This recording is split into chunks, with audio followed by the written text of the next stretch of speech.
The number you have dialed is not in service at this time. Am I the only one who thinks this is totally insane? Rob, we're fighting theological injustice here. They're not using just weights and measures. He said we have 50 listeners. I think he's being generous. Read your Bible as interpreted by experts. Rob, are you as shocked as I am? It's nonsense. If you've given any money to this, you need to complain. You ask for your money back. I don't know about you, but I find this annoying.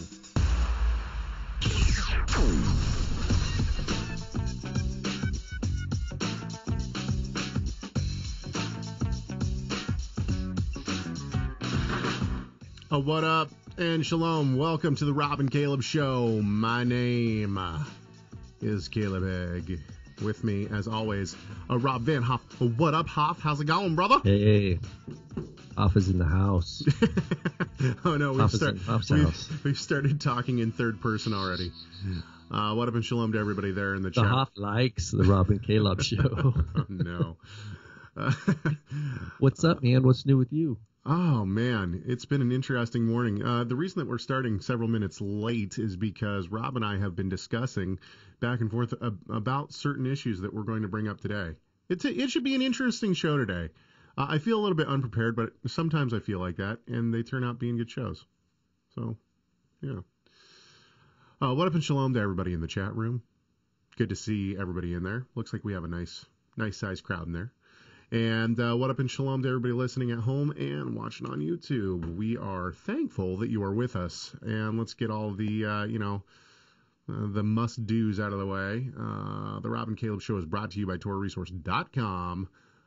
Find all sorts of free stuff, all sorts of good stuff, videos, articles, you name it, you can find it on Torah Resource. We also sell books and all sorts of teachings, videos, yeah. So go over there. And, of course, you can take classes at Torah Resource Institute. You can listen to radio 24 hours a day, 7 days a week on TorahResourceRadio.com, also trradio.com if you want to put it in there shorter. And you can be a part of the conversation with us in the chat room. Go to trradio.com, hover over the broadcast button, go down to Rob and Caleb Show, click on that.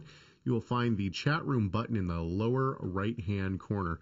Okay, enough of all that. Hey, I should tell all of our listeners, those faithful listeners out there who spend every Wednesday morning at 10 a.m. Pacific Standard Time with us, if you want to go back and listen to any of our old shows and you do not have a full access pass, you want to... you don't want to drop the $60 a year for a full access pass to be able to listen to anything that is aired on Torah Resource Radio. Never fear, the Rob and Caleb Show is here for you. That's right, season 2 of the Rob and Caleb Show, which the last episode we did for season 2 was, I believe, the first week of December. That sounds about right. Season 2 is coming out probably today, maybe tomorrow. It's going to be, so you can go back and listen to all of them. And I thought season 2 was, I keep wondering to myself, what are we going to talk about next? We've pretty much covered everything. And we changed our tone a little bit, I think, didn't we? Well, we think we did. Our detractors say we certainly did not. Okay, well, before we go on, we got a couple of good segments for you today, I hope. I should say also, as always, Gary Springer is our programmer. Can't forget the support that we get from all the guys out there. Gary Springer is our programmer today, as he is all the time, and not just for this show. Gary Springer is the lovely person who programs all of Torah Resource Radio. So if you're listening to it on Torah Resource Radio, it's because Gary programmed it. So thank you to Gary for our programming. Mark Randall's in charge of our chat room and anything that has to do with the web. He's the guy who keeps it all going. Thank you to Mark Randall for doing that. And, okay. So I think it's probably time to hear what Rob has for us in terms of the nonsensical gematria. Let's do that. It's Rob's gematria.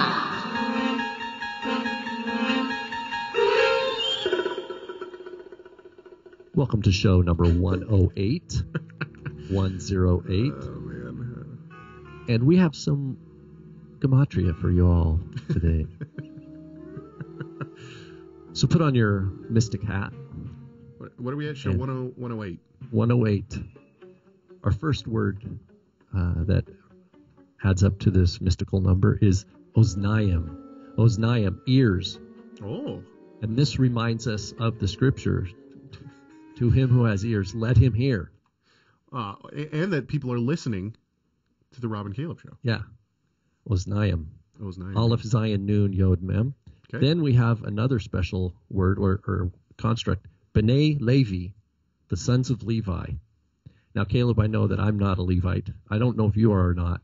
But maybe somehow today's show is mystically going to connect with the true sons of Levi out there. Yeah. And not only that, B'kol Yom, through all day and all day, throughout the day, B'kol Yom. And finally, Eloheinu, our Elohim. Now, of course, that's spelled, you have to spell it with the Vav. Aleph, Lamed, Vav, Hey, Yod, Nun, Vav. Rather than just the Cholim. But, with Gematria... Who cares? You can move words around. You can add vowel letters if you need to. And finally... Just remember, it's not a lie if you believe it. And finally, Hamazon. Like Birkat Hamazon. Yes. The meal. The meal. So, I don't know. I'm going to leave it to your own mystical interpretation of the meaning of 108 for these core words for today's show. Yeah. All right. Good times. Good times. Okay. So, believe it or not, Rob Van, I've had a weird week. So, I don't know how many of you know this. I asked a lot of people for their advice on this. I should just say, maybe I shouldn't announce this yet. I have been asked. Don't. No? Don't. Well, now you've... No? Okay, I'll wait. No. We'll keep people on the the edge of their seat. Because we don't know about the other person yet. We'll keep people on the... Now people really want to know. And you know what? We're not going to tell you. Okay, it's up to you. No, we're not going to tell you. We're not going to tell you. That's all there is to it. You're going to have to wait until next week. Okay, so in that case, let's move on then. Rob, you gave me 3 clips. 3 clips today. Now this is an amazing feat for Rob to do, because normally I'm the guy who has to grab all the clips. I grabbed 1 clip. Actually, yeah. So do you want to do your clips now, or should we I have another thing that we could do right now to start it all off. How about you do it first, then I'll do mine, and then we'll hit to our main topic. I got it. No, we got 3 sub segments before we get to our main segment. So I'll start, and then you can do yours, and then I'll do the second one. We'll do that. Okay, so this is an easy one from our Facebook page, which you can find facebook.com/ I think it's The Rob and Caleb Show. Somebody should check that for me. Is it The Rob and Caleb Show, or is it Rob and Caleb Show? It's one of those. Somebody in the chat room jump on it and let's figure it out. Okay, anyway, on our Facebook page, somebody wrote, the Rob and Caleb Show, a couple months ago, Caleb mentioned the Siddur he uses. Can you share that information again? Looking for an alternative to the art scroll. Yes, this is a great question. And the reason it's a great question is because, honestly, the work that's done in the art scroll is good work. I just loathe it. And I loathe it not because it's bad work or because the Hebrew's bad or anything like that. I loathe it because of the way that it is. It's the. Thank you, Lois. It's so / the Rob and Caleb Show. So the reason I loathe the art scroll, that's our Facebook page, by the way. The reason I loathe the art scroll is because just the way it's laid out. I think it's very hard to follow. I think it's very hard to stay concentrated on prayer when you're focusing on the format of the Siddur, the art scroll. Also, I don't like their translation. All that aside, I use what's called the Metsudah Siddur. Now, I'm not promoting the Metsudah Siddur in terms of theology by any stretch of the imagination. They still implant a lot of Kabbalistic things, just like the art scroll does. You need to be very leery of the actual translation itself. However, for the prayers that I like saying and are good, oh no, I'm sorry, Lois was wrong. It's /.com. I'm sorry, Facebook.com / Rob and Caleb Show. There's no the. Okay. Anyway, so the Metsudah Siddur, the nice thing about the way that the Metsudah Siddur is laid out is that it has Hebrew on one side and then English on the other. That's it. Just 2 columns. You're not going to have any transliteration like you do in the Torah Resource Shabbat Siddur, which I use on Shabbats. I use the Torah Resource Siddur, Tehilot HaMashiach, on Shabbats. Now, my father, Tim Hegg, has been trying to do a translation, his own translation of the Siddur and supplement apostolic writings into it and put some Yeshua-based things in there as well. He's been doing that for quite some time. He's about, I would say, 85% finished with that. Hopefully, within the next year or two, we'll get him to finish it. When that complete Siddur comes out, that will definitely be the one that I use. The nice thing about it is that I would say my father's translation is closer to the Metsudah Siddur than it is to Art Scroll, for sure. So, in that respect, I would say that I like the Metsudah Siddur because it's easily, you can transfer from the Tehilot HaMashiach to the Metsudah Siddur. I received my pocket Metsudah Siddur from the wall, the Western Wall, that is. I went down to the Western Wall. I had an Art Scroll Siddur. I was getting frustrated with it, and I asked someone if I could trade Siddurs. I found a little Metsudah pocket Siddur on one of the tables there, and I asked somebody, is it okay if I give this newer, better, complete Siddur and take this smaller daily Siddur for Metsudah? And they said yes. So I did. And I still have that Siddur. Anything to add to that, Rob? No, maybe you could post a link to it or something later so people could see it. I will find it. Go ahead with. Okay, so let's ask what you have a clip. Oh, my clip, yeah. And some people who have been following the news might already be aware of this. There was a shooting last week in Philadelphia where a self-proclaimed Muslim shot a police officer that was in their car. And what if anybody followed that, there was a press briefing or whatever, and the chief of police gave one description, and then the mayor of Philadelphia came along and gave a different description. And what I did is I just grabbed clips from both those.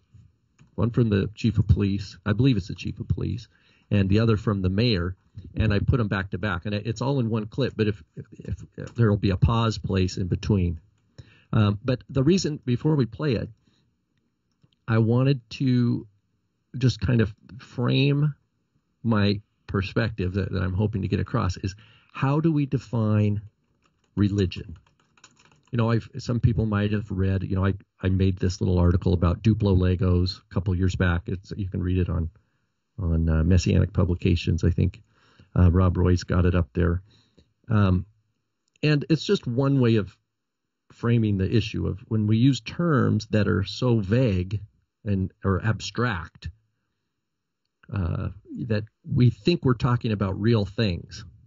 We can fool ourselves to think we're talking about real things when in fact it's really nonsense. And we get into this when we talk about quote religion or quote Judaism or quote Christianity and in this quote place it has to do with something called Islam.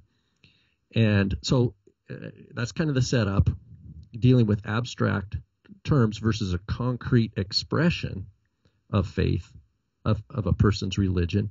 And how do we deal with the issue of insiders claiming to represent their religion and then outsiders talking about it but having a perspective very different than the ones of the insiders? So it sounds kind of, even me talking about it sounds kind of abstract. So let's play that clip on defining religion, and then Caleb, be ready to pause at the end of that first segment from it. The suspect in question is a 30-year-old male from Yaden. He has a Philadelphia address as well, I believe. Has confessed to committing this cowardly act in the name of Islam. According to him, he believed that the police defend laws that are contrary to the teachings of the Quran. Okay, pause. Okay, so that is the shooter's own words. I mean, that he said, and we're taking, of course, I don't have the recording of his actual words, but I'm taking the police chief's word for it, that this guy is saying, yeah, I did this. Yeah, it's in the name of Islam, and that I am protesting the laws that you police officers are defending because it's a non-law, because it's contrary to the laws of the Quran. Okay, that's the shooter's testimony. Okay, now if you just continue that clip, it'll be the mayor's. Now, these were not back to. I don't know how much time was between these two, but I believe these are both from the same overall press briefing. Okay, sorry. In no way, shape, or form does anyone in this room believe that Islam or the teaching of Islam has anything to do with what you've seen on that screen. That is abhorrent. It's terrible, and it does not represent the religion in any way, shape, or form, or any of its teachings. Okay. So, who's it? If we're just a listener here, who are we to believe? I have a guy who was dressed in traditional Muslim. I don't remember what the garment, the overall. Oh man, now you're testing me here. But anyway, whatever that garment is called. Is it a frock? It's not a frock, is it? It's like not a large. Frock. There's a name for it. Yeah. Anyway, it's not a burqa. That would be the. That's the head. That's the head thing. This shows our well learned knowledge of Islam. Anyway, so he had, it looked like he had pants on underneath, but then he had this long dress, like a ritual looking kind of dress, and then his own words. Yeah, your laws are against the Quran, and I did this. I'm just in what I did because I'm doing it in the name of Islam. Okay. On one hand, and then you have another guy say, "Oh, this had nothing to do with Islam." That even to suggest is abhorrent, has nothing to do with the teachings of Islam. Okay. So what's the problem here?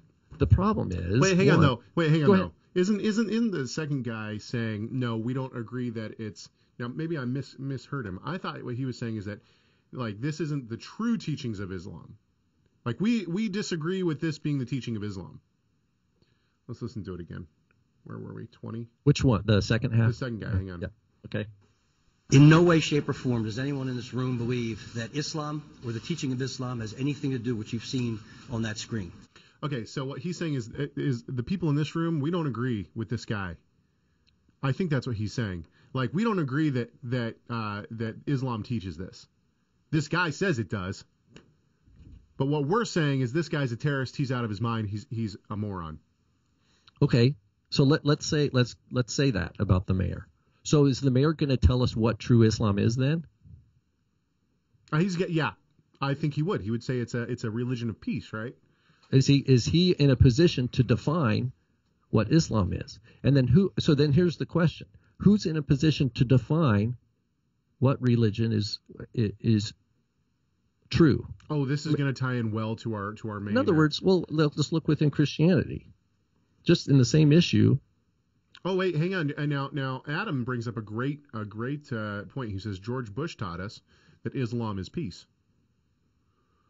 So is George Bush? I don't remember that. But yeah. Well, there we go. It's where we have a politician defining what a religion is and is not. When you have someone foot on the ground actually acting. Well, it's the same thing with like ISIS, for example, in Syria. They believe they are true Islam, right? Mm-hmm. But then you'd have, Islam's a religion of peace. Islam wouldn't do this kind of thing.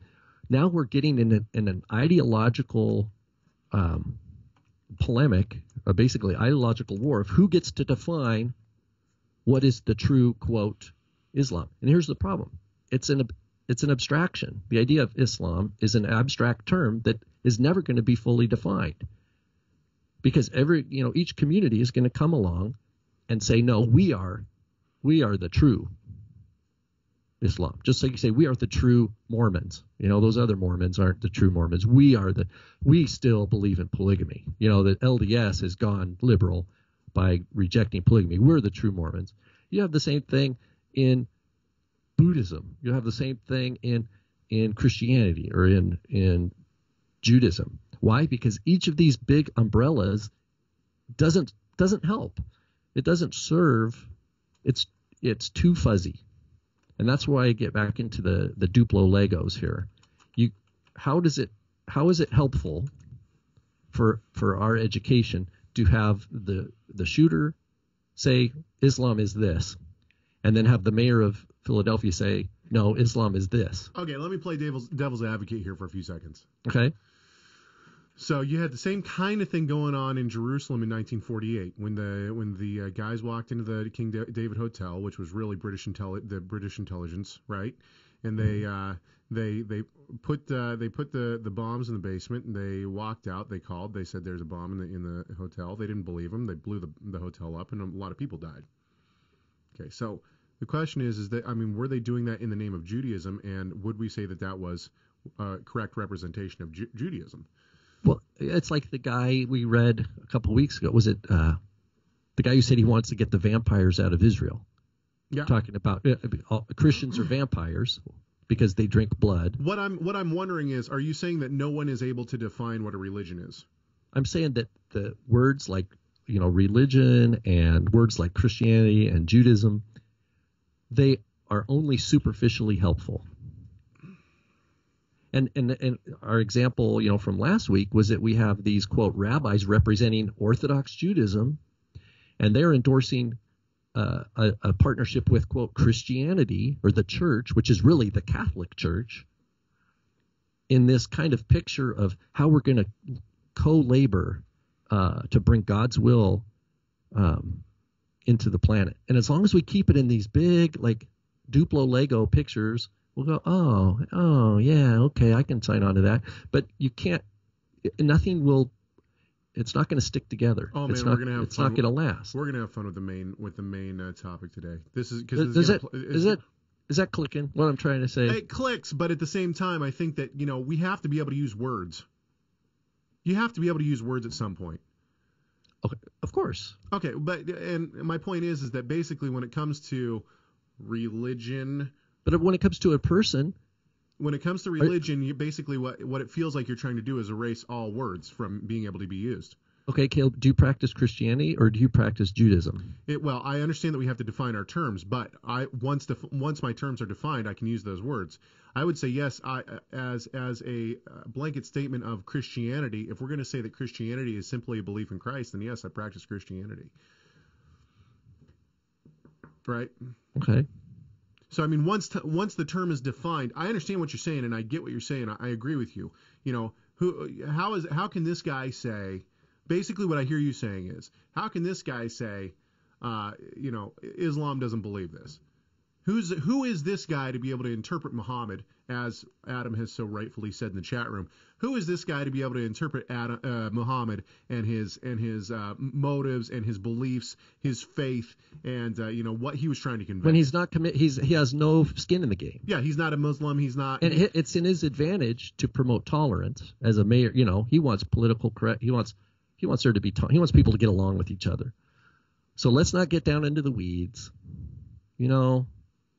We can affirm this idea of Islam as a religion of peace and say that these people are mistaken. And that fits with, the fact that people feel that the ISIS, they are teaching Arabic to their kids and they read the Quran from 5-year-old and all the commentaries, and they're living their life as best they can by that. But that's not really Islam. Well, I'll be completely honest with you. One of the reasons that I haven't touched on Islam a lot more in the Rob and Caleb show is because I don't feel like I understand it. I don't feel like I know it. So it's hard for me to be able to say, it's hard for me to be able to debate against Islam because I haven't taken now, granted, obviously, just in a general sense of apologetics, it's easy to refute certain things of Islam, like the Quran and other things like that, just within a general sense of apologetics. On the other hand, for me to truly be able to eloquently discuss, maybe people would say I never eloquently discuss anything, but for me to eloquently discuss the inner workings of Islam and why it's wrong would take a lot more study than I've done. So I agree with you, because this guy, it doesn't seem as though this guy has spent. Here's another way to think of it. Is it that we might occasionally need, and we can use those words, but they're absolutely insufficient on their own. Well, they have to. Because, I agree. They have to be defined from the outset. Because you could the basic division even in Islam is Sunni versus Shia, right? Is it Shiite or Sunni Muslims? Because it's a big deal. Which side of the line you fall on there? We're having some weird audio issues today, by the way. So sorry out there for everyone who's hearing those weird clicks. And if people put up with us, yeah, exactly, they'll put up with the audio. Mark says that the robe thing is called a dishadasha. I'm probably saying that wrong, or a dishdasha. Yeah, that's fun to say. Now I understand why those guys really like wearing them. What are you doing? I'm going to buy myself a new dishadasha. Oh, I thought you said dishwasher. No, a dishadasha. See, I can understand that one. Okay, I got one from. Oh man, I took this down. Did I take it down? Hang on, just a sec. Let me find this email again real quick. This could take a few seconds. Oh, I think it came to my other email address. That's why I'm having trouble finding it. Okay, I'm not going to give the name on this because I don't want, if this person goes to this congregation, I don't want to out them on the air. Hi, Caleb. Dan Juster was a guest speaker at Baruch Hashem in Dallas. His message is titled The Identity of the Church. This is an interesting... I listened to this whole thing, by the way. Now, Juster, correct me if I'm wrong, isn't Juster on the board of the UMJC, or is he MJAA? I think he's UMJC. I'm pretty sure. They all run together for me at some point. Yeah. I'll look it up while you talk. Okay. Below are 2 points that are disturbing. Point 1, all Jews will be sanctified through the few that have been saved, quoting Romans 11:16. And the second point that they disagree with is the law was abolished for Gentiles, Ephesians 2:14 through 15. Below is a link to listen, but Juster's sermon. Okay, yeah. So, and they. He's former UMJC president. Yes. Okay, that's what I thought. Okay. So. I listened to this thing. I got to say, now I understand subtly Juster seems to be saying both these things. Now, there weren't specific quotes that I was going to pull that was going to show Juster saying all these things. I was reading something by Lancaster today. He certainly says that all the Jews were sanctified. Anyway, okay, and justified, I think. I'll find that quote. Anyway, so I did listen to this. There was only one quote I pulled from this, and this was going to be a whole segment, but like our main topic. But you know what? I didn't find enough to really make it a full show. Listen to this though. This is from Dan Juster. He now lives predominantly in Jerusalem, I believe. And now I'm going to jump the gun and tell you, I think what Juster is preaching here is the exact same thing that Mark Kinzer from the UMJC, another UMJC guy, teaches in his book, which is that the church is the actual plan for the Gentiles. The synagogue is the plan for the Jews, even if they're believing or not. Okay, so the Gentiles need to stay over here in the church. The Jews need to stay in the synagogue, and of course, the Messianic Jews need to stay in the Messianic synagogue. Listen to this quote. He says this is a mystery that was not made known to other times. And then I should say this. So he's reading Ephesians 3, 5, and 6. That's what he's just read, okay? And he's going to read the end of it here for you again. He says this is a mystery that was not made known to other times. And then verse 6, very important verse. This mystery is that through the gospel, the Gentiles are heirs together with Israel, members of one body. Now, this goes farther than anything else in the Bible in defining the identity of both Gentiles and the whole church. And I want to explain what's being said here, and it's crucial to get this. Crucial. Absolutely crucial. Yep.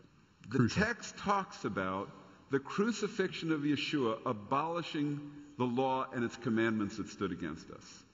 If you study Romans chapter 6, Romans chapter 7, that you've died and you're married to another. Ephesians, you study Hebrews that talks about the Mosaic covenant becoming old and becoming obsolete, it becomes very clear that the new covenant is talking about a covenantal replacement, that the new covenant supersedes the Mosaic covenant.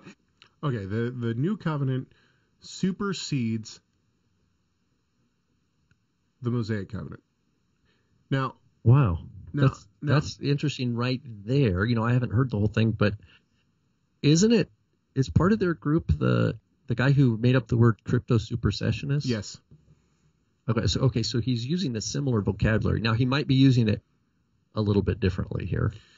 So now I will agree that in some ways, now this is going to get me into hot water if I don't explain this correctly. In some ways, the new covenant has replaced, kind of, and that's not even the right word, the Mosaic covenant. But I'll explain that in a few seconds as we go on. So don't pull that one clip from me, and play that on your radio show. You got to play the whole thing. Hang on, let's listen to the end of this clip, and then I will tell you what I mean by that. And the new covenant takes into it, if you study the new covenant from Jeremiah and Ezekiel and all the way into the new covenant takes into itself all that is in Moses that can rightly be applied to the new covenant order. So the new covenant is not an anti-Moses covenant, but it's a covenant that is the new covenant and takes into itself. But because we're not in the Mosaic covenant, but in the new covenant, certain things that were in the Mosaic covenant that were barriers of to Jew and Gentile are removed. Okay, so there's so much here to talk to. First of all, what I mean is that, and we see in Deuteronomy, it says that you're supposed to write this covenant on your heart. So what's the difference between the new covenant and the Mosaic covenant? I'm not going to use the words old covenant because it's not old. What's the difference between the Mosaic covenant and the new covenant? The only difference is that God writes it on our heart. And what Juster here tries to claim is that the laws that, what does he say, the laws that came between Jew and Gentile are abolished? For who? Who are they abolished for? And where does he get that from Jeremiah or Ezekiel? Where in Jeremiah do we see the old, I'm going to write a new covenant on your heart, and the new covenant is going to be the law of Moses written on the heart, except for, and then he gives a list of commandments. We don't see that, right? Yeah. Let's listen one more time to what Juster exactly says. But in the new covenant, certain things that were in the Mosaic covenant that were barriers of to Jew and Gentile are removed. The new covenant is different. Okay, pause there. Yeah, that's it. Things that were a barrier between Jew and Gentile were removed. So what I'm understanding is that he says there are things in the Torah of Moses that prevented a relationship to worship the God of Israel between Jews and Gentiles that now has been removed. So those laws, he doesn't specify what they were, but he says they have been abolished. For Is who? that what he's saying? That's what he's saying, but for who? Have they been now, keep in mind, Juster goes to a Messianic synagogue. They have a traditional Torah service, the whole nine. Are there Gentiles there? I don't know. But the question is have these barrier laws, as Juster kind of has put it, are they abolished for Gentiles? Are they abolished for Jews too? If they're abolished for Jews too, see, he's going to get into some really hot water no matter which way he goes on this. Okay, let's pretend that Juster is going to say that the Sermon on the Mount, Matthew 5 through 7, chapters 5 through 7, is given to the Jews, not the Gentiles. Let's pretend that he's going to take that view, which the Gentiles are going to have a huge problem with that, right? They're not going to have a huge problem with the beginning of the Sermon on the Mount being for Jews, but the latter part of it is, the Christians love that part, right? So anyway, let's say that that's going to be his view on Matthew 5:17 and following. Even then, the Gentiles or the Jews then are supposed to keep all of the Torah, right? Till heaven and earth passes away. Okay, now we get into the idea of those commandments are what then abolished for the Gentiles? Yeah, he doesn't. There's no support that he can find in Scripture. So would he say that Shabbat is obligatory for Jews? I believe that the UMJC's opinion on the Sabbath is that it's an identity marker for Jews and should not be kept by the Gentiles. So it's not a covenantal obligation then. Don't quote me on that. That's what I believe, but I'm willing to be shown otherwise. Yeah. Anyway, he quotes like Romans 6 and 7. Well, of course, the image there is our old man stands condemned under the wrath of God by the power of the Torah. Torah, exactly. By the power of sin, the strength of sin is the Torah. Why? Because it convicts everybody. There is no one without excuse before the Torah. And if you don't have the Messiah, if we are under the died condemnation with of the Messiah law. and risen with Messiah, we're not a new creation with respect to the Torah. We are under the curse of the Torah. The curse remains on us.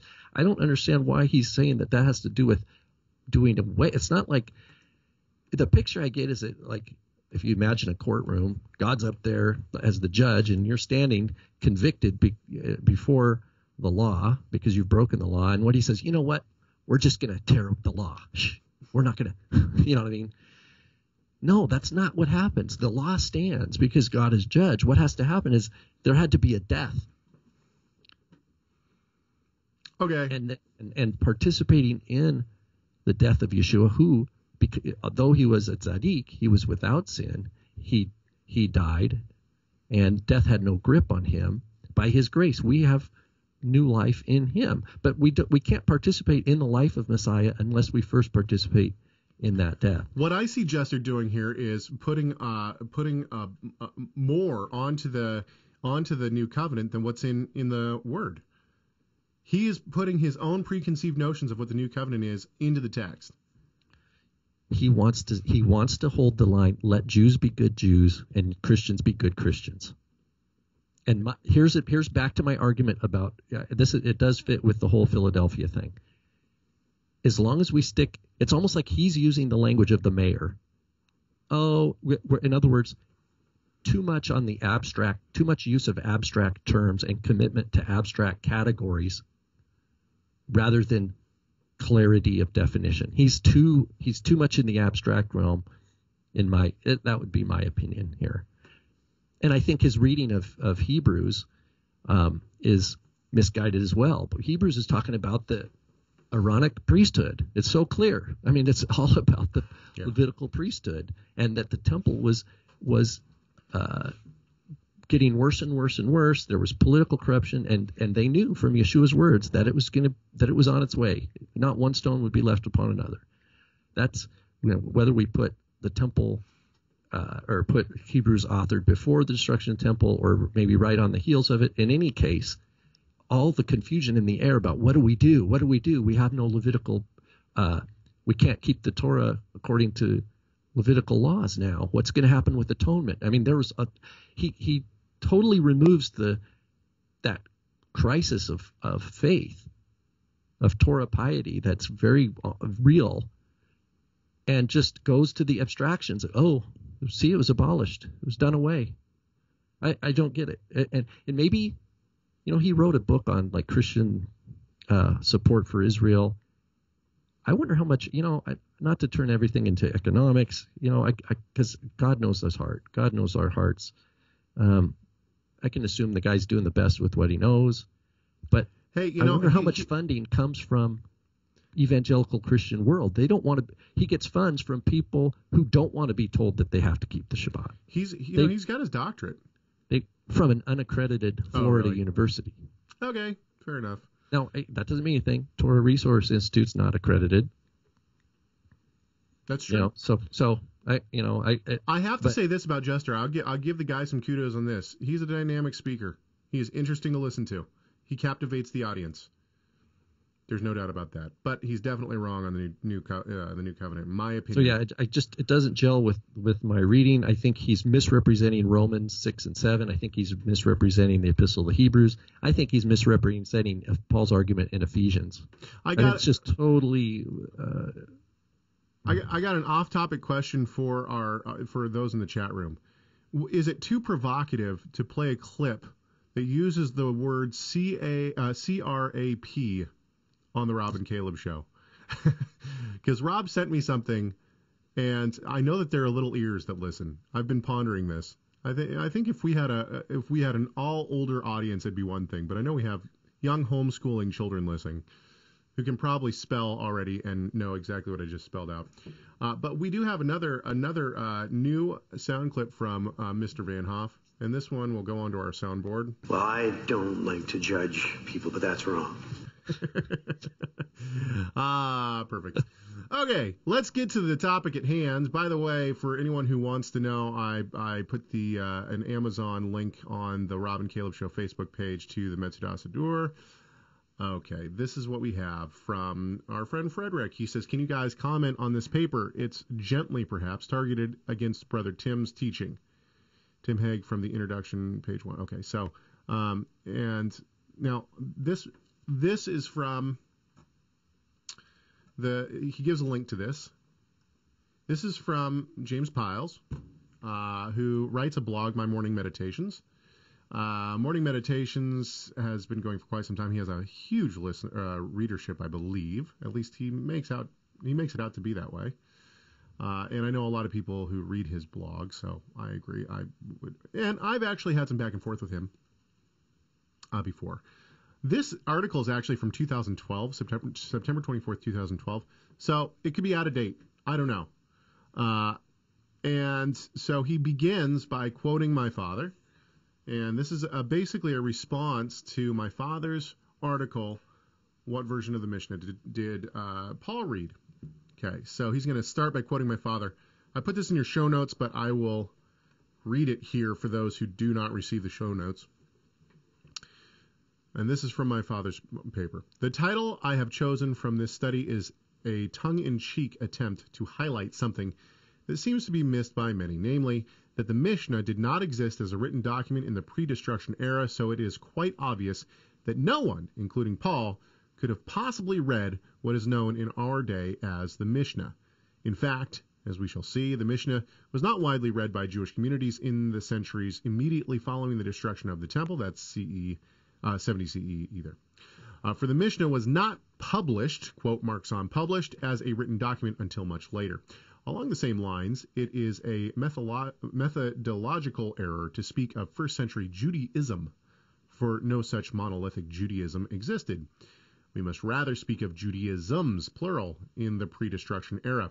Granted that a variety of Judaisms extant in the first century surely had some things in common, Shabbat, circumcision, the Tanakh, etc., it was nonetheless their clear and, in some cases, radical differences that produced the very variegated Judaisms of the era.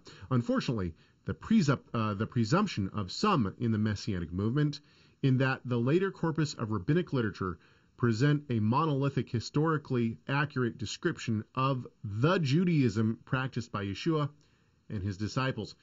Tim Hegg from the introduction, page 1 of What Version of the Mishnah Did Paul Read? 2012 Torah Resource. Okay, so I'm going to skip the introduction of this. He talks about how he found this article, that kind of thing. And then he goes on to say that he's met my father, Tim Hegg, before. He's had Erev Shabbat. He's been treated well by my family and the congregation I attend, and I admire, this is him now, quote, and I admire and respect him as a leader and a scholar, all of which added to my surprise when I realized in reading the introduction to the above quoted paper that he had made some glaring and erroneous assumptions. Once again, I want to say that we're not trying to bash Pyles here, personally or anything like that. This was brought to us by a listener who wants us to respond to this. Okay. Plus, we know that it's a couple years old now. So. It is a couple years old. So, however, it's still up on his site. Right.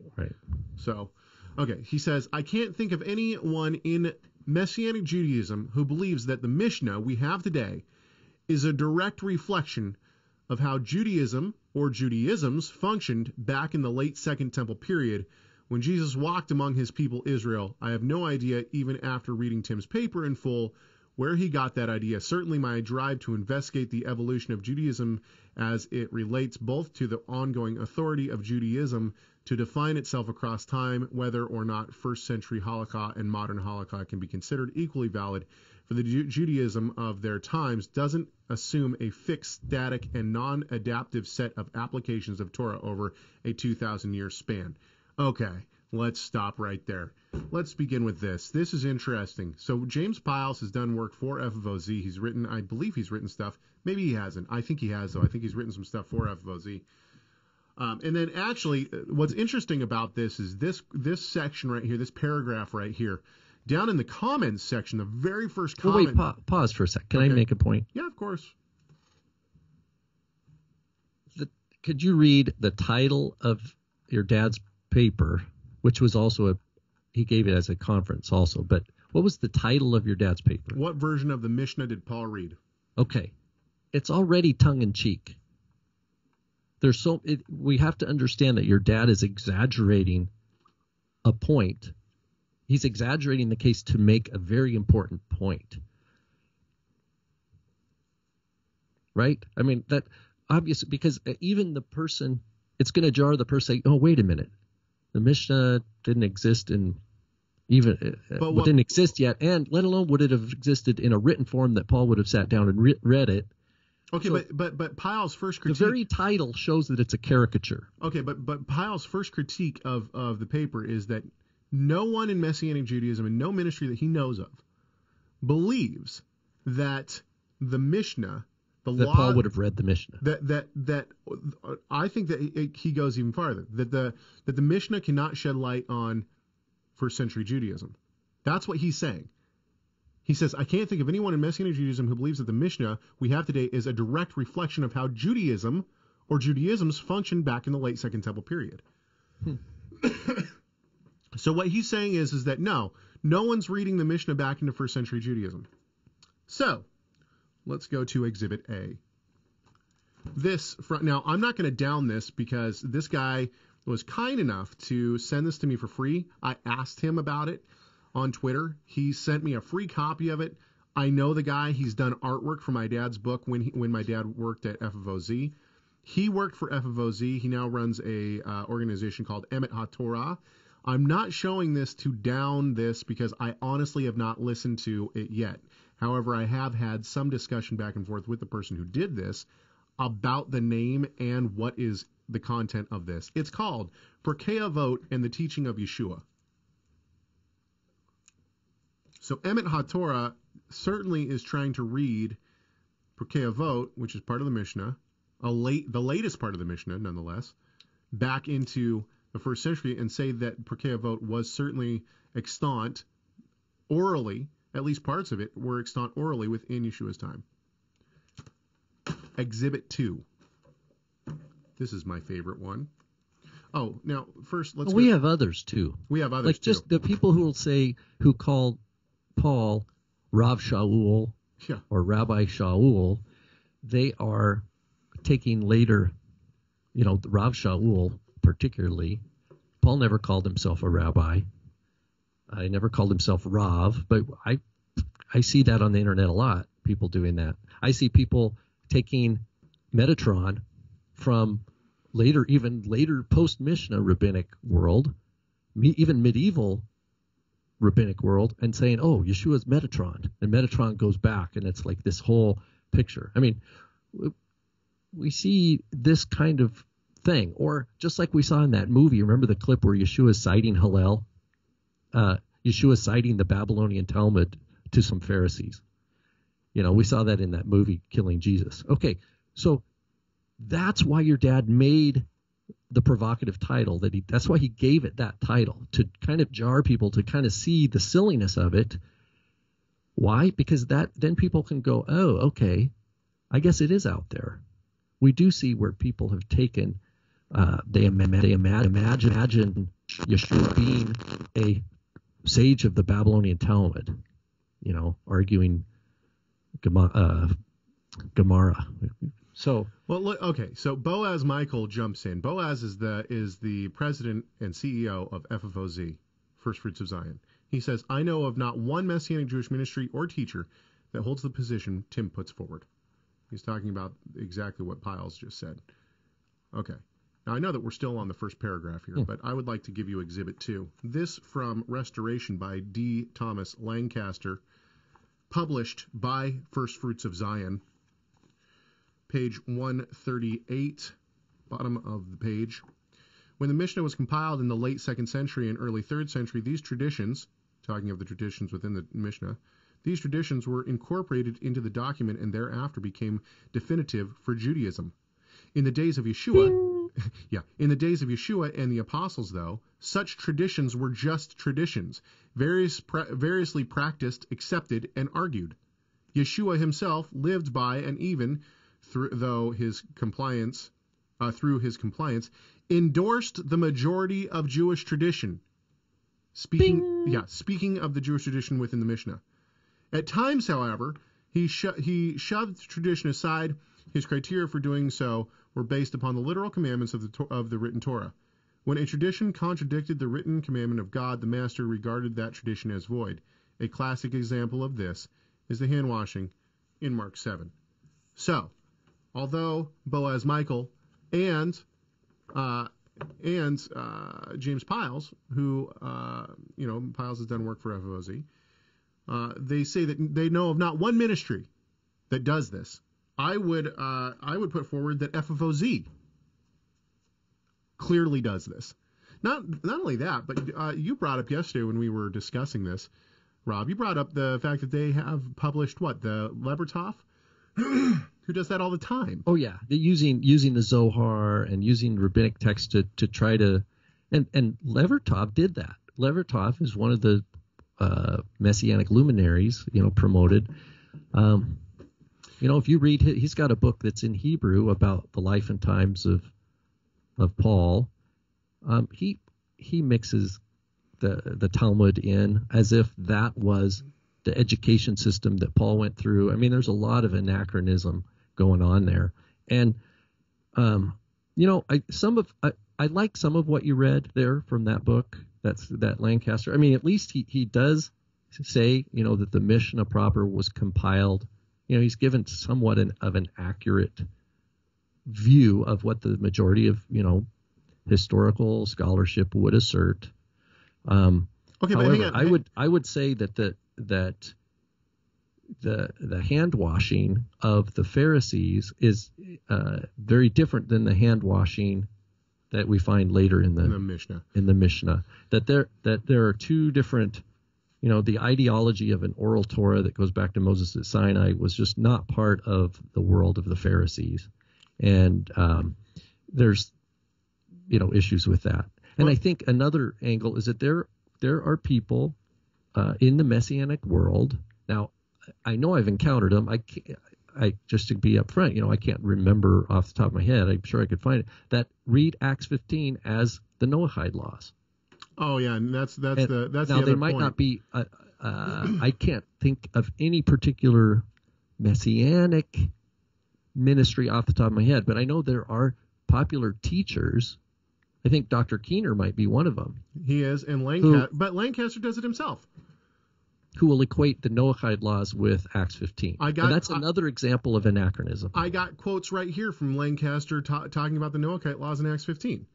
Some critics argue, this is a quote, some critics argue that since the rabbis formulated the list of 7 laws subsequent to the days of the apostles, those laws are not relevant to the context of Acts 15. On the contrary, the apocryphal book of Jubilees, 150 BCE, demonstrates that the theological concept behind the laws of Noah already existed well before the days of the apostles. He then quotes that. He called it the apocryphal? Yes. Okay, Jubilees is not apocrypha. Okay. Apocrypha is those books that are in the Catholic canon that are not part of the Protestant canon.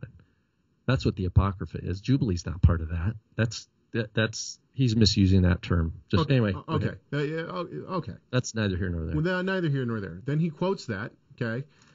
Which is Jubilees 7:20 through 32 is what he's quoting here. And we could read that if we wanted to. Anyway, that is not to say, I'm going to go on with his quote after he quotes Jubilees 7:20 through 32.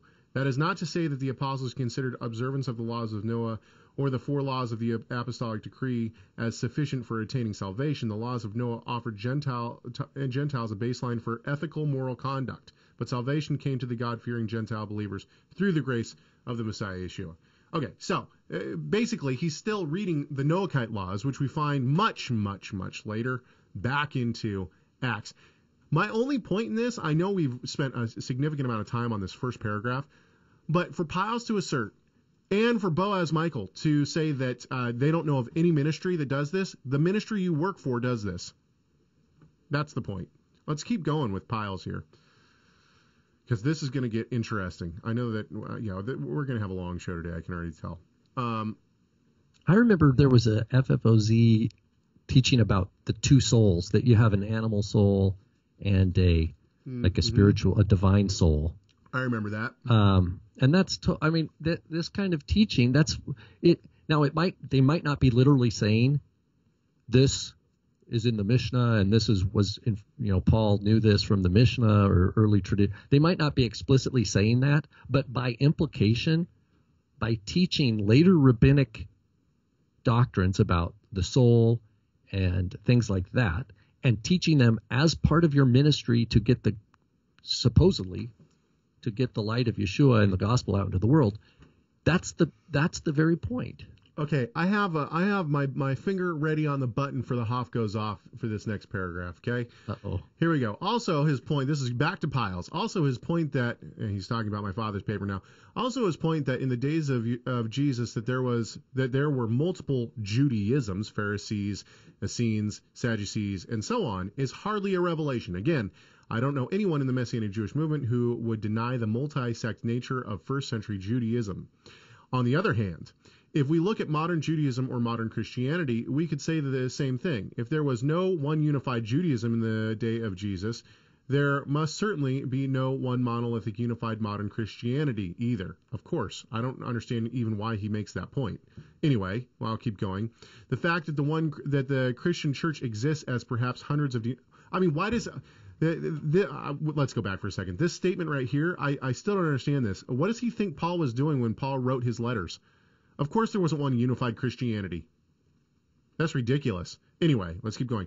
The fact that the Christian church exists as perhaps hundreds of denominational models and their variants, including one law or, if you will, one Torah, establishes this firmly. Nevertheless, no one balks at talking about Christianity or Judaism in the 21st century as if they were specific unified entities, since at their cores, with each individual religion, they contain a basic common set of theologies, doctrines, dogma, and the like that identify them as either Christian or Judaism or Jewish.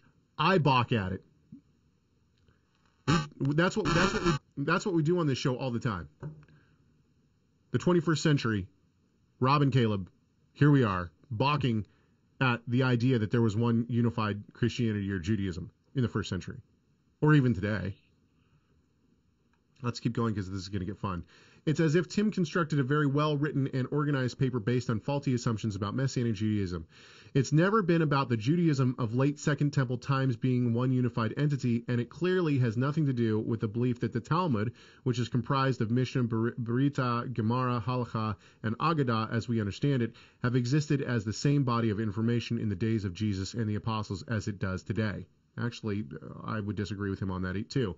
The evolution of the oral Torah and Halakha of Christ's day into what eventually became known as the Talmud is well beyond the scope of this article. And I would just that one right there. The oral Torah of Christ's day. Did he say that? Yes, the evolution of the oral Torah and Halakha of Christ's day. There you go. There is no oral Torah. Now they're going to go. Oh, hang on. Now I'll fight you on that. They're going to say that the traditions of the fathers and the traditions of the Pharisees are continued to be talked about throughout the apostolic scriptures.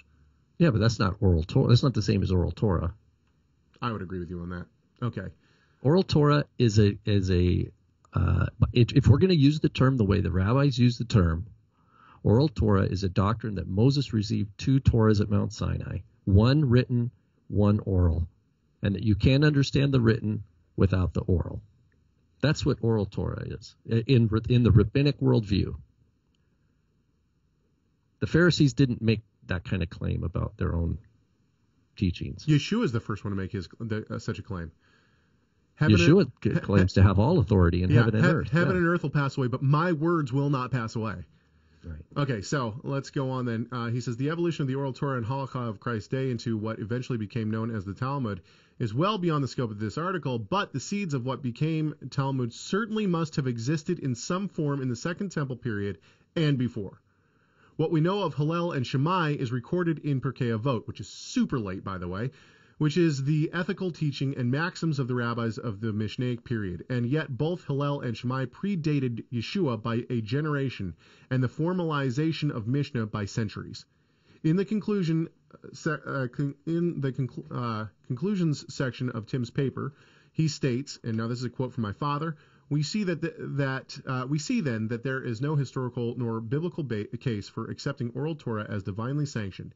Even the suggestion itself is ill-founded, for it both presumes a monolithic oral Torah and that the rabbinic authorities who formulated and compiled the current corpus of rabbinic literature did so by the leading of God.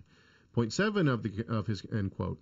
Point 7 of his conclusion states, quote, this is my father again, as we avail ourselves of the wealth of rabbinic literature and gain value from the study of it, we must also keep in mind that it is the product of men and not that of divine revelation. It does not come to us with any sense of divine imprimatur, nor should the rabbinic literature be considered as having sacred value greater than the works of non-rabbinic authors or sources. All the writings of men must be equally scrutinized in the light of the eternal Word of God, the Bible. End quote. Now we're back to Pyles. There's a certain irony in Tim's statement.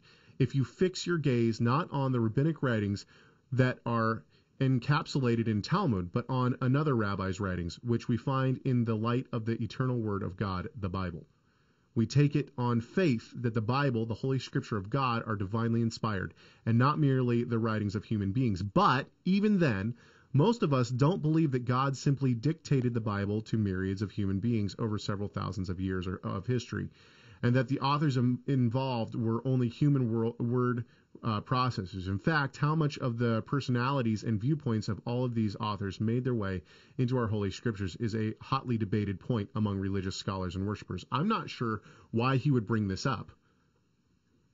Yeah, I don't know. It's tough when, like we said, this is almost maybe 3 years ago now. Okay, he's going to go into divine authority, though. So he says, add to that suggestion that the New Testament epistles, which made up the majority of the Christian texts, were actually letters written mostly by Paul with smaller contributions by a handful of others to various early Christian churches, and you begin to wonder about the nature of divine inspiration. No, I don't. Okay, what does he say after that? More than one source has said that the New Testament letters could be of a lesser authority than the Torah. Does he cite anybody? No, he does not. For example, he says, for example, and it may indeed be Paul's midrashim or commentaries on Torah, the Mishnah, the Messiah, and on the Abrahamic, Mosaic, and New Covenants. If this is true, no source, by the way, if this is true, then the barrier between divine authority and human agency in many of our holy writings is a lot thinner than most Christians, perhaps including Tim Hegg, would be comfortable with. Does he say what his perspective is? No, he does not. Not yet. Yeah. What if there's merit to the idea that the Talmudic writings and subsequent commentaries, judgments, and rulings have divine authority involved, at least to a degree? If we can say that Paul's letters are divine in some manner or fashion, and yet were written by Paul, with his mind and emotions fully engaged, and who knows how divine inspiration does and doesn't work, then in Galatians, Ephesians, or Colossians, where does Paul leave off and God begin? There's no way to know. I don't understand what he's saying here. Is he saying that there are parts of Ephesians, Galatians, Colossians? He wants to distance himself from Paul. He's saying, look, most of the apostolic writings is Paul, with only a little contribution from, quote, Jewish authors for Jews. I get a similar case, I think, was it in whose dissertation on rabbi as surrogate priest. It was the same teacher who teaches this term called crypto-supersessionalism, and he was at Fuller. Trying to remember. Anyway, crypto-supersessionism. Remember the guy who? Oh, yeah. Oh, golly. Anyway, he wrote a book called Rabbi as Surrogate Priest, and starts with a D. His last name, Dowerman, Stuart Dowerman. Yeah, there you I think go. is the name. Boy, he uses all sorts of rabbinic stuff to try to understand. I mean, just shotgunning later rabbinic stuff to try to understand first century. But he makes a point of in Messianic Jewish congregations, they need to move away from the letters of Paul and focus on the letters of like Peter and James, those that are for Jews. So there was almost like a sense of the apostolic writings. There's like it's like your dad uses the idea of the duplex. These texts are for Gentiles. These are for Jews. So in other words, the Jewish New Testament would really not consist of the epistle to the Romans or to Galatians. It would consist of James, Peter, and then the New Testament for Gentiles. So if we have a Jewish New Testament, we'd have a Gentile New Testament, which would be Romans, Galatians, Ephesians. Those messages that are for Gentiles. I gotta say, so I've skipped quite a ways down now, and I'm having trouble. I'm having trouble with what he writes here. Maybe you can explain this to me. He says, in essence, and I know that we've harped on this long enough, but he said, listen to this. He says, in essence, it seems Jesus, to some degree, acknowledged the legitimate authority of the religious leaders in the various Judaisms of his day to have the right to establish halakha for their communities. Of course, the Mishnah, as we have it today, didn't exist when the events in Matthew 23 were happening and later recorded. But if Jesus could recognize and still criticize Jewish religious leaders as having the right to establish religious practice for the first century Judaisms, and if that authority was maintained across time as granted by God, I know, a big if, and perhaps even as a function of an evolutionary process occurring with global Judaism and the local Judaisms, then maybe we can say that Jewish authority to legitimately define itself and its practice didn't come to an abrupt end when it was nailed to the cross with Jesus. No one is saying that the Mishnah existed in the days of Jesus, Peter, or Paul. But even Tim Hegg must acknowledge some sort of halakha did exist as established by the Pharisees and scribes. Factor in Rabinowitz, and you have established that Jesus agreed in principle that the Jewish religious authority were legitimate, and he acknowledged much of their halakha. Okay, now there's a problem with this in my mind. He is suggesting in my mind, what he's suggesting here is that the scribes and the Pharisees were the standard of halakha across lines. They were the Judaism of the first century. The problem is that, yes, we see Yeshua discussing with the scribes and the Pharisees. Rob and I disagree on this. I think that Yeshua actually held to a more Pharisaic, or would have possibly even considered himself a Pharisee. Rob doesn't agree with me on that. Fair enough. Let's not get into it right now. But the point is that he discusses with the scribes and the Pharisees predominantly within the apostolic scriptures. That doesn't mean that they were the only pony show in town. Yeshua, here's the way I think that we need to think of it. Yeshua didn't come to endorse a certain political or religious party. He came with an agenda, and just because someone else's religious party might agree with Yeshua's agenda on this or that point doesn't legitimate their whole political party. It's the same thing like we get with this using Metatron in the Zohar, like Shapira does. Okay, Yeshua's Metatron, who is Enoch, and this mess with the some prayer traditions for Rosh Hashanah, etc. Have the name Yeshua in there with Sar HaPanim, and Metatron. Okay.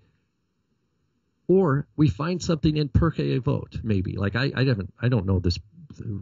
The teacher that you mentioned, Caleb, that kindly sent you this material. But just because I find somewhere else in the world, external to the canon of Scripture, just because I find somewhere out there a truth that reinforces my place in and the truth of my tradition, doesn't therefore mean that that external source is legitimate. All it does, it just reinforces what I know from my faith. And there might be a sprinkling of it that you see here in this tradition or in that text out there that are external. But just because you find something that reflects back to you the truth of your place in Messiah Yeshua, that doesn't mean that now that's part of the canon. That doesn't mean that that's now, we can endorse that. Or therefore, Yeshua taught the same thing as Hillel did. Therefore, it must legitimate larger Judaism. No, most of what we see is Yeshua criticizing the leaders because he's not going to budge on the truth. Yeah. If one of them happened to express something that was a Torah truth, Yeshua's not going to tell them they're wrong.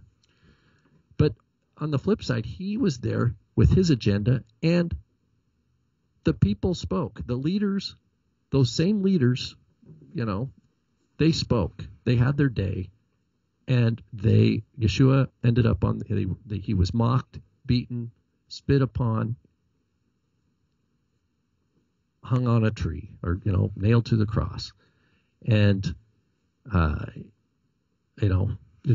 that's the situation. We have it again with Acts chapter 7, with Stephen in front of the Sanhedrin. Leave it to. He didn't. Stephen didn't go, you guys, look, you have your tradition. You're good. Just keep doing what you're doing. You have authority to do what you're doing to govern Israel. No. It was a sharp rebuke. And when he said, I see, the heavens open and I see the Son of Man, see Yeshua sitting at the right hand of the Father, and says, Lord, don't count the sin against them. Lord Yeshua, receive my spirit. And they're like tearing their clothes. And, okay, if we believe that this is true history, that this happened, we have to recognize that there's a judgment against the leadership of Israel. And why else would Yeshua say the temple was going to be destroyed? It's not an endorsement of any of the Judaisms. That's not what Yeshua came to do. He came to say, look, it's supposed to be a house of prayer for all nations. You've made it a den of thieves, right? I mean, that. Leave it to our chat room to come up with a ministry that certainly does teach exactly what Pyles says no ministry does. Joe Good's ministry is completely founded on the idea that the Mishnah was extant and is speaking directly of the first century. Oh, there you go. Yeah. So I think those guys are.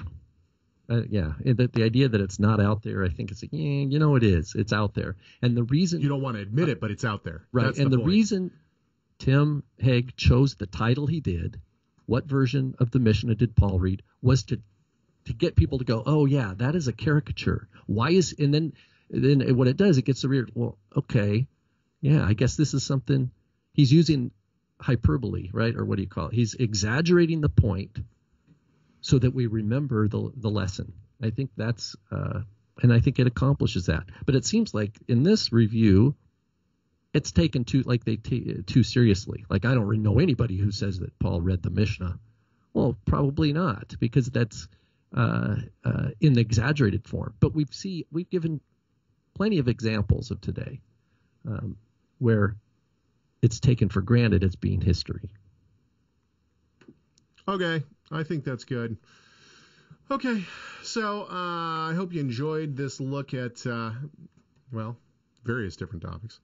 But, yeah, send us some emails. Tell us what you want us to talk about. We, by God's grace, we continue to find good topics. At least I think they're good topics. Things that people seem to be very interested in. Yeah. Anything else, Rob? Nope. All right. Send us emails, chegg@torahresource.com, rvanhoff@torahresource.com. Don't forget to like our Facebook page, facebook.com/Rob and Caleb Show. And, of course, you can find Torah Resource on Twitter @Torah Resource. You can find Torah Resource at torahresource.com. And you can find my YouTube page, where you can find all sorts of videos, youtube.com/Caleb Hegg.